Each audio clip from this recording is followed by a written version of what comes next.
Hello. I'm writing this as I watch the final of Bake Off. Yes, that means I'm at the writing@thelastminute.com stage. I haven't watched much of the series, so I don't really know who the finalists are or know much about them. But I am absolutely captivated watching their creations. Why is that? Well, some of it is because I like baking myself, so I'm always appreciative of watching other people's efforts.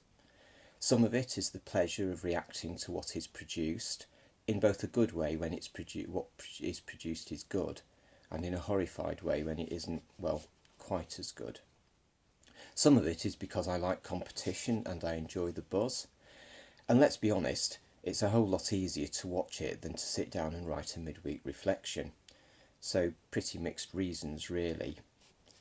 So the question is, am I really captivated by Bake Off? Or am I actually captive to it?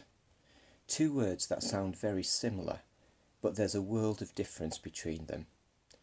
To be captivated is to be attracted to something. Whatever it is holds your interest and attention. Whereas to be captive to something is to be held against your will, to be influenced too much by something, or to be held prisoner. Now I know what you're thinking.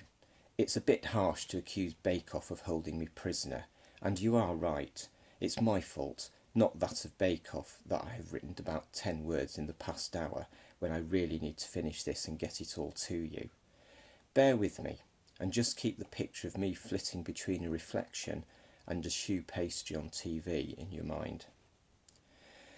We've started Advent early at church for various reasons. Advent is a time when we prepare for Christmas, the coming of God in human form as a baby.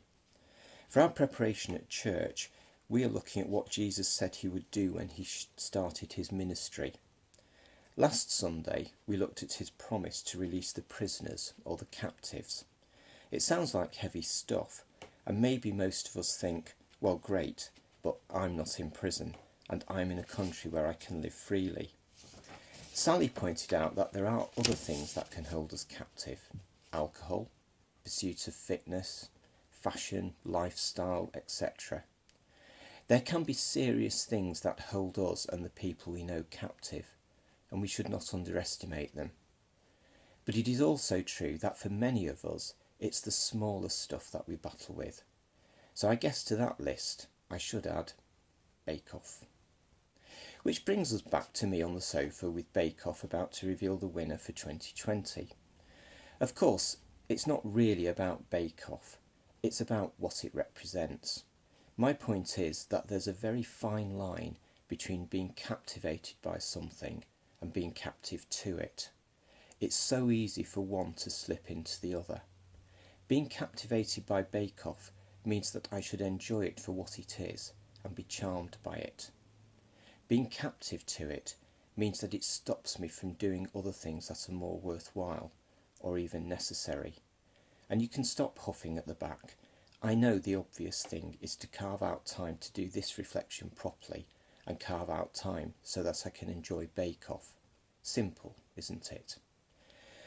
And yet too often we don't do the simple thing. The point of Advent is to prepare ourselves for the celebration that Christmas is. But sadly, Advent often becomes wrapped up in Christmas, and it's so easy to become captive to it.